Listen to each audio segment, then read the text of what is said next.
Welcome to Not Milk Never Milk. Subscribe if you're lactose intolerant. You'll begin by confirming both devices share the same Wi-Fi network. This makes discovery reliable. Next, unlock your Android and open Google Home or any Cast-enabled app so the phone can search. Tap the Cast icon and choose the Google TV device listed. You do this because Cast uses local network discovery and a direct connection to stream media, which keeps latency low and preserves quality.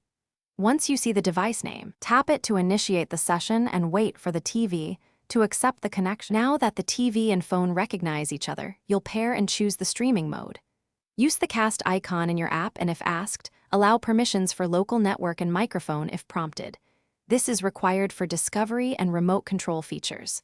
For full mirror, open Google Home, select your Google TV, then tap Cast Screen/Audio.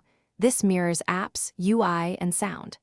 Make sure to set the TV input and volume. Adjusting phone brightness prevents dim or washed-out images during mirroring. To finish, stop casting from the Cast icon or disconnect in Google Home. You'll free network resources and return the TV to normal.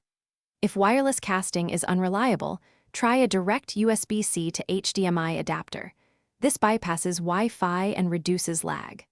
If things still go wrong, restart both the phone and Google TV, or forget and rejoin the Wi-Fi to reset network stacks. This troubleshooting step often clears discovery conflicts and resets IP allocations, so casting reconnects cleanly. Thanks for watching. If this was helpful, leave a like and consider subscribing. See you next time.